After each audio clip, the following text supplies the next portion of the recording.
You must extinguish this fear of failure and embrace it. Wow! This one is like driving what? Indonesian people living in Africa? Society is totally wrong. Why do they go to school? The universal power to touch your soul. My internet friends are my real friends. The worst possible thing you can do in an accident. What is body language? What is home? Just listen.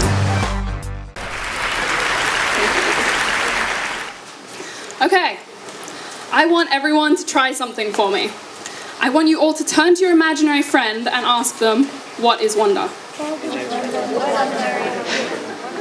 Okay, there are some very confused faces. I see a lot of adults not even turning. Maybe you've lost your imaginary friends. I see some of the younger ones doing a really good job, and they're clearly still around. But I get that it's difficult to define a feeling.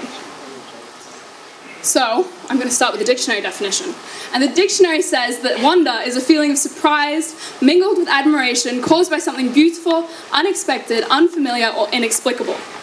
We're going to go on a walk today in search for wonder and what it means. So we're going to do a little experiment. And what I want you all to do is to play along. And the main part of this is to do what you're doing with as much conviction as you can possibly do. So, we're going to look at some pretty incredible things, and I want you all to react with wonder. And the word we're going to use to do this is wow. So after I count to 3 after each picture, I want you all to say wow with as much conviction as possible. So this, not yet. This is a real animal. And this is a photo that was taken and not edited. So this is a real thing that exists out in nature. These are natural colors. On the count of 3, 1, 2, 3, wow! That was pretty convincing. Okay, for those of you that still aren't convinced, this is the racetrack player in California. And this is a sailing stone. Now this is one of the many mysteries of the world. These stones can range from maybe like this big to this big, and they move across the desert. How? Scientists, not yet, I know it's amazing. Scientists think that it might be wind. Wind pushing stones. Okay, on the count of 3. 1, 2, 3, wow! Awesome. Okay, if you're still not convinced, I'm sure you've all heard of 3D printing.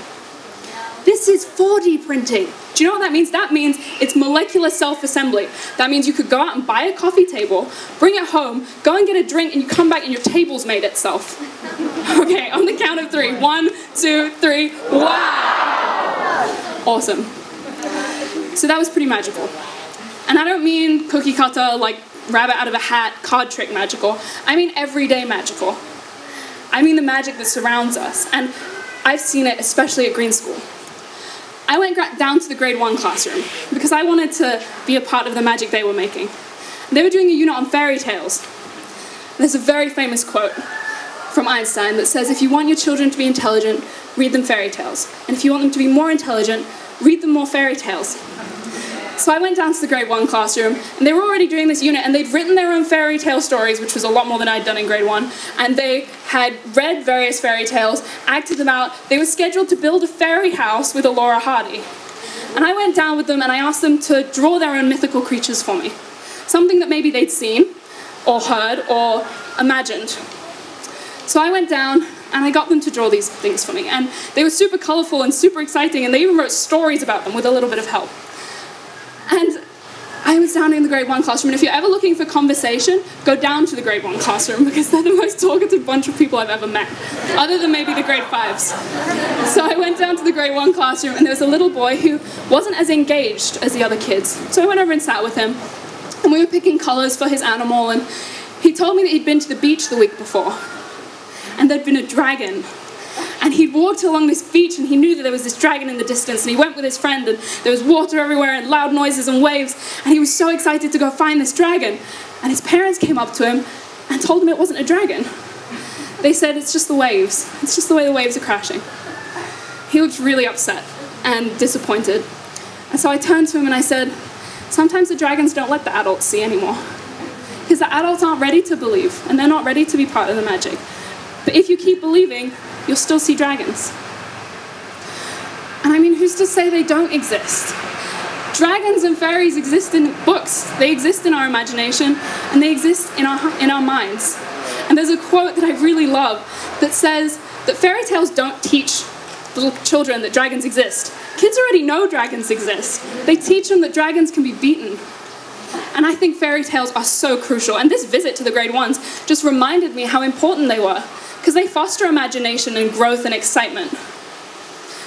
What was wonderful about childhood is that anything in it was a wonder. It was not merely a world full of miracles. It was a miraculous world. And that was a quote by G.K. Chesterton, who was an English writer and a philosopher. So why do we stop? Where does the wonder go? I think we get really caught up in the mundane stuff, in the day-to-day, and we stop seeing the magic.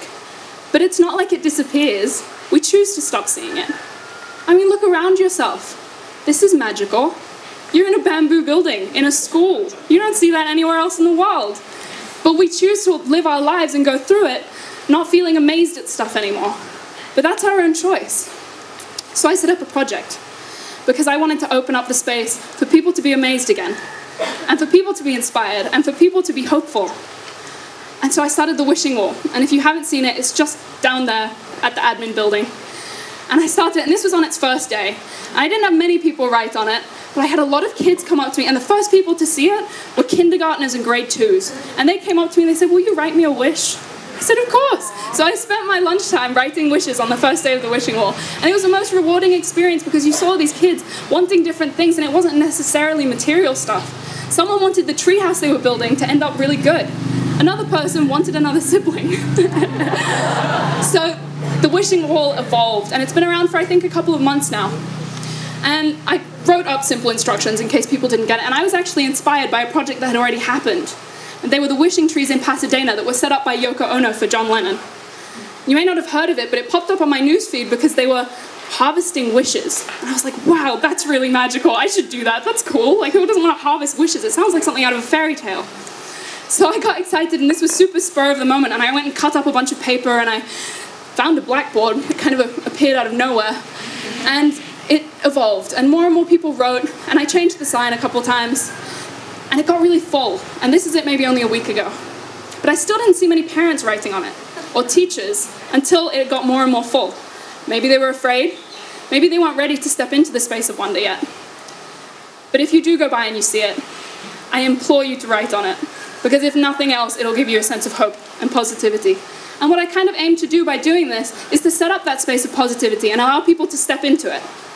Because for me, at least in my belief, I believe that you can manifest positivity. I guess you could kind of say it's like harvesting wishes, because you bring it all into one place. And when you have a space that big, full of positivity, it's difficult not to get drawn in and to have good things happen. And I had more and more people write really positive stuff. That it wasn't for them anymore, it was for the greater good of the world.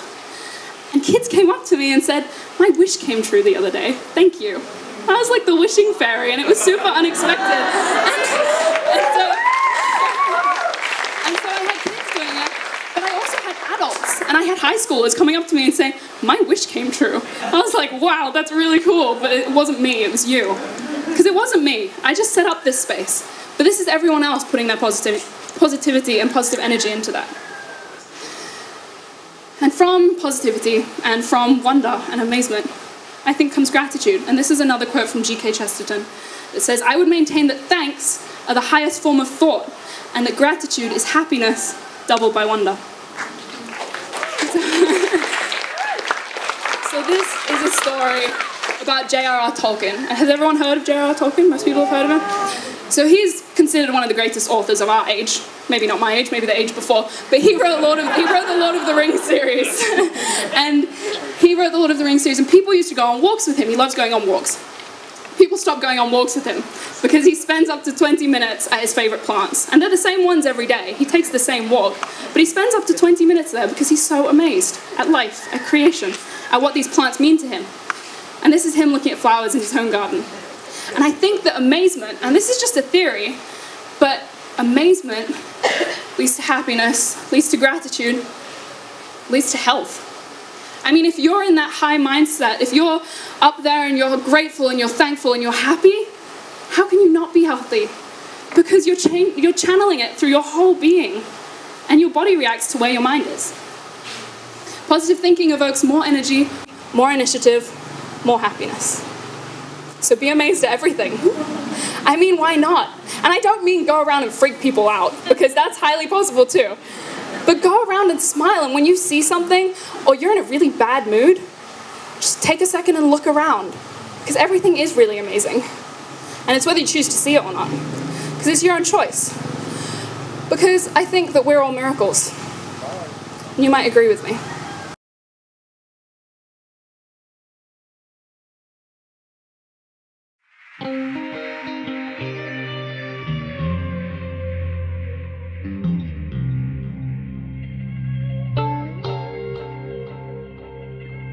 What are the chances of you being alive on Earth today?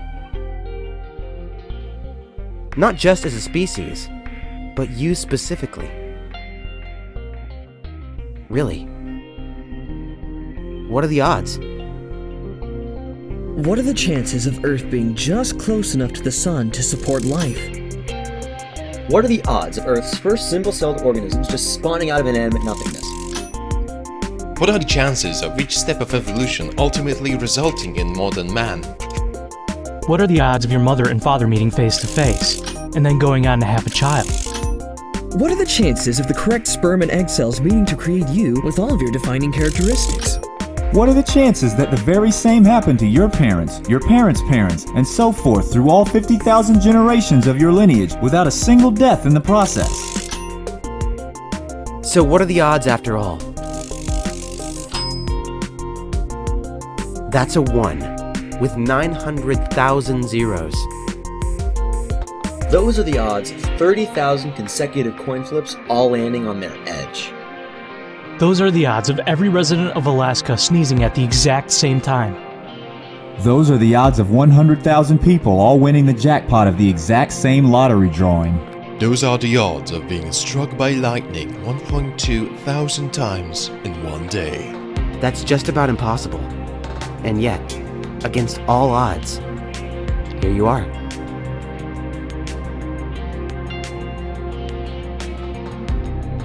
You're pretty lucky just to be alive.